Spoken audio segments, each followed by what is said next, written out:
Fala galera, eu sou Isabelle Costa, repórter dos canais Paparazzo Rubro Negro. Tô aqui para trazer as últimas informações do Flamengo para você, torcedor que nos acompanha, que está sempre ligado em todas as notícias e em todas as informações aqui nos canais Paparazzo. Mais um vídeo no canal 2, falei para vocês que eu voltaria e vambora então pra gente saber as novidades, as últimas novidades, né? Porque, falar para vocês, a gente sempre mantém vocês atualizados, informados com tudo que acontece no Clube de Regatas do Flamengo. E antes de mais nada, pedir para você que tá aí, se inscreve no canal, ativa o sininho da notificação, deixa o like porque é muito importante pra gente, vai ajudar demais o crescimento do nosso trabalho e também vai te ajudar a ficar ligado sempre em todas as informações do Flamengo, tá? Se você já é inscrito no canal, então faz o seguinte, dá aquela moral, compartilha esse vídeo, né, o link desse vídeo com a galera nos grupos de WhatsApp, enfim, em todos os lugares, pra galera poder acompanhar também, a gente aumentar a nossa rede aqui. Começar, a gente vai passar informação para vocês de mercado, do orçamento do Flamengo que foi divulgado, enfim, muita coisa pra gente trazer para vocês.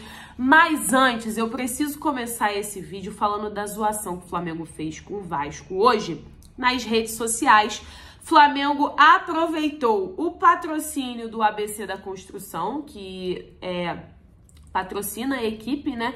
É uma das patrocinadoras do Clube de Regatas do Flamengo. Aproveitou que o Vasco, próximo adversário, inclusive, da semifinal do Campeonato Carioca, o jogo acontecerá neste domingo às 6 horas da tarde. Flamengo aproveitou a eliminação do Vasco para dar aquela alfinetada e olha só as imagens que foram postadas nas redes sociais do Flamengo, das imagens do treinamento com um detalhezinho a mais, olha só. Olha isso, gente, eles postaram justamente, né, uma imagem do Gabigol e aqui atrás o símbolo, né, a logo da empresa ABC da Construção, patrocinadora do Flamengo, que tem o mesmo nome do ABC Clube que eliminou o Vasco na Copa do Brasil. Então, Flamengo já aproveitou, fez essa zoação e os comentários não param, né?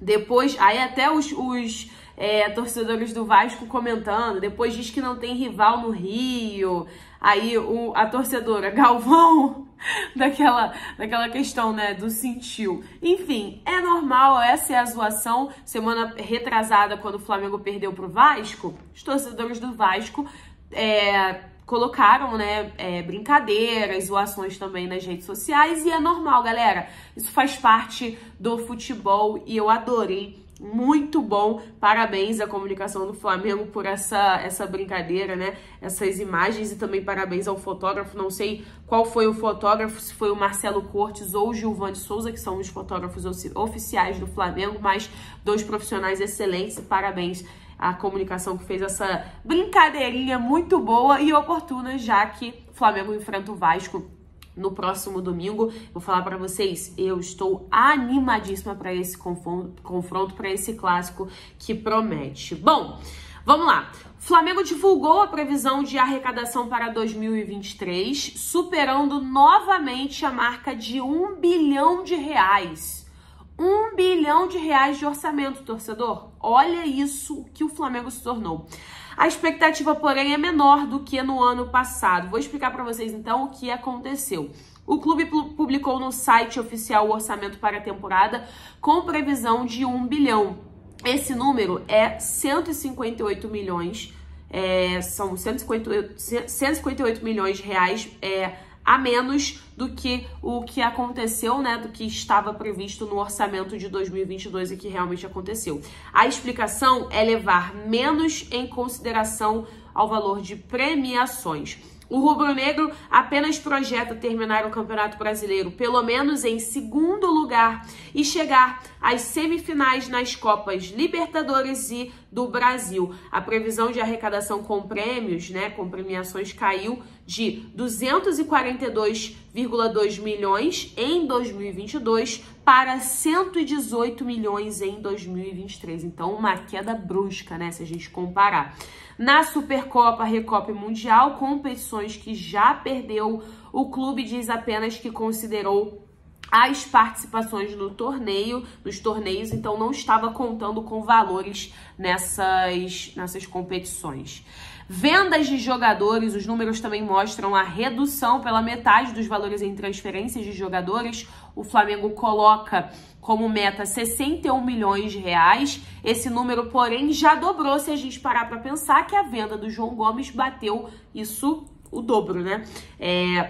O clube já chegou a arrecadar cerca de 115 milhões de reais. Só a venda do João Gomes, se eu não me engano, foi mais de 100 milhões de reais. Ele foi vendido por quase 20 milhões.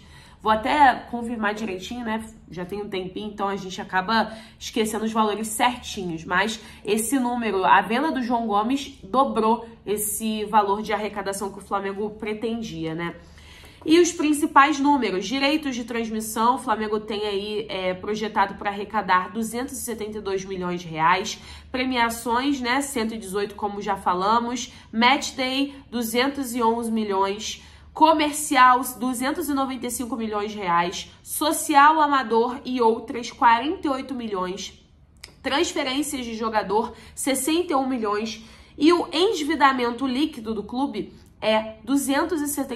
equivale, né, a 251 milhões de reais e o patrimônio líquido 376 milhões de reais. Então, esses são os valores oficiais agora do orçamento do Clube de Regatas do Flamengo, com 1 bilhão projetado, galera, para 2023. Um orçamento pode até ter reduzido, né? Pode até ter diminuído em relação ao orçamento do ano passado, de 2022. Mas vou falar para vocês, gente, um orçamento de um clube com 1 bilhão é uma coisa gigantesca, tá? E a gente também precisa entender um pouquinho. O Flamengo vem num processo de reestruturação e que as questões financeiras andam casadas com as questões do futebol. Então o Flamengo consegue também crescer financeiramente porque os resultados estão aparecendo dentro do campo, né? A gente sabe disso, um precisa do outro. Então que essa parceria ainda continue dando muito certo, que o Flamengo continue crescendo cada vez mais. Bom, falar para vocês também uma informação sobre o Vitor Pereira importante. O Flamengo realizou, a gente falou sobre o Vitor Pereira, que seria julgado nesta sexta-feira, mas teve uma reviravolta. O Flamengo realizou um pedido de anulação de um julgamento que o treinador Vitor Pereira estava envolvido. Então, o STJD anulou a audiência e o técnico não receberá punições ou qualquer suspensão e continuará na beira do campo comandando o Flamengo. O pedido foi para que o VP recebesse somente uma multa e não suspensão em jogos. No entanto, a petição foi acatada e anulada. Ou seja, acho que o pessoal deve ter dado aquela consciência, né? Bateu a consciência e falou assim, gente, jura mesmo que a gente vai se reunir agora, sexta-feira, 11 horas da manhã, para discutir, para julgar algo tão bobo assim? Porque, assim, o técnico sair reclamando da arbitragem, aquele calor do momento, é algo de jogo que acontece. E foi até o que eu falei no outro vídeo aqui. O Abel Ferreira, ele fala da arbitragem o tempo todo, gente. O que ele faz, eu admiro o Abel como técnico, acho o Abel um excelente técnico, muito talentoso, inteligente, mas a postura dele é uma postura que causa um pouco de... como é que a gente pode dizer? Mas é uma postura que não é tão boa assim para um treinador. E isso acontece diversas vezes. O Vitor teve esse episódio e o STJD ainda ia julgar, mas acho que eles pensaram bem e anularam realmente a audiência e o técnico não receberá punições. Então, uma boa notícia, Vitor Pereira não terá nenhuma punição e o STJD anulou a audiência. Bom, vamos falar também sobre um tema importante que vem gerando muita repercussão, inclusive, né? A gente vem acompanhando as redes sociais, falar aqui com vocês sobre esse tema. Acho que eu nem cheguei a falar antes sobre essa questão dos vazamentos de informação e etc, a escalação. Eu falo para vocês uma coisa. Essa questão de vazamento já acontece no clube há muito tempo, muito tempo. E agora, um ex-funcionário que fez parte da comissão técnica do Domenech, sei lá, em 2020, o Domi veio em 2020, né? O Domi veio em 2020 pro Flamengo. Então, em 2020, olha só, hein? Estamos em 2023, 3 anos já se passaram e as informações continuam saindo, continuam sendo vazadas. E o Domenech, na época do Domi, né, tinha vazamento normal, e o Jorge Gris, auxiliar técnico do Domi, abriu o jogo, ele falou sobre essa questão de vazamentos de informações que ocorrem na equipe, né, no clube carioca. Ele disse o seguinte: a gente não entendia nada. Tem alguém lá que fala tudo o que acontece. Tem informações que saíam de palestras com os jogadores no pré-jogo. O Domi até denunciou naquela época, declarou ele, sobre os vazamentos recorrentes que ocorrem no Flamengo. Então, não é um problema de agora. Isso daí acontece já há muito tempo. Como vocês podem ver, o Jorge Gris, que fazia parte da comissão técnica do Domi quando ele estava aqui no Flamengo, já tem lembranças e falou sobre essa questão do vazamento de informações. Então, galera, é algo que precisa ser combatido dentro do clube. As providências precisam ser tomadas ali dentro. Isso já acontece. Se realmente eles quisessem fazer alguma coisa, né, para ter realmente uma ação efetiva e encerrar isso, eu acho que já teriam feito, porque vem já de muito tempo essa questão de vazamento de informação.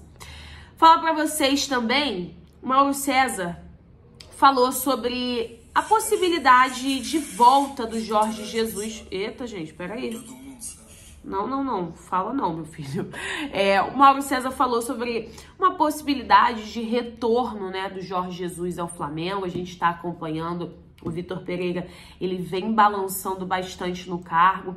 Os resultados agora são muito importantes no Campeonato Carioca para a continuidade do técnico Vitor Pereira. E óbvio que o torcedor, quando escuta algumas declarações do Jorge Jesus, por exemplo, de que o contrato acaba em maio e ele não vai continuar no Fenerbahçe, o torcedor já se anima, já fica entusiasmado para ter o Jorge Jesus de volta no Flamengo.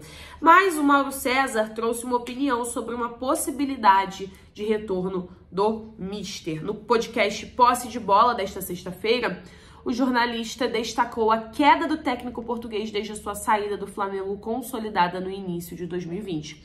O Mauro disse o seguinte: os rubro-negros que veem Jorge Jesus como se fosse o técnico perfeito não percebem que, desde que ele saiu do Flamengo, não consegue emplacar um trabalho que merecesse grandes elogios, tanto no Benfica como agora no Fenerbahçe, com trabalhos medianos. Ele está a 9 pontos do Galatasaray no Campeonato Turco, apesar de ter um jogo a menos. Ontem foi eliminado na La Liga. Eu sei que é duro os rubro-negros ouvirem isso, mas é a constatação do óbvio. Não significa que se ele voltasse um dia ao Flamengo seria um sucesso ou um fracasso, mas possibilidade de fracasso é real. Isso não tem nada a ver com outro técnico, estou falando especificamente do Jorge Jesus. Galera, só sabendo, a gente só vai saber mesmo com o Jorge Jesus retornando. E eu acho também que com essa diretoria pode ser um pouco difícil. Mas a gente sabe do apelo que o Jesus tem, do amor que ele tem pelos torcedores, né? E os torcedores são fanáticos pelo Jorge Jesus, não à toa. Ele fez o que ele fez quando estava aqui no Flamengo. Então, é compreensível o torcedor pedir a volta do Jorge Jesus. A era do Jorge Jesus foi especial demais em muito pouco tempo. Então, é completamente compreensível que os torcedores peçam isso. Mas a gente só vai saber se tem sucesso, se teria um outro sucesso, né, como foi em 2019. Acredito que em 2019 foi aquele ano mágico que tudo aconteceu perfeitamente da forma como precisava acontecer. Eu não sei se 2019 se repetiria, mas acredito que sucesso acho que poderia ter sim, porque o Jorge Jesus, ele sabe como comandar essa equipe e os jogadores amam também o Jorge Jesus. Então, acho que seria uma junção perfeita. Mas a gente só vai poder saber se o Jorge Jesus retornar. E, por enquanto, o que eu posso dizer a vocês é que o Flamengo entende que o Vitor Pereira precisa de continuidade, apesar do técnico, né, sofrer um período, né? Tá no momento de instabilidade, até porque os resultados não vêm. Vamos ver agora, no domingo, contra o Vasco, como será esse Flamengo de Vitor Pereira no segundo e decisivo jogo da semifinal do Campeonato Carioca. Bom, amanhã eu volto para falar com vocês. Um beijo, até mais.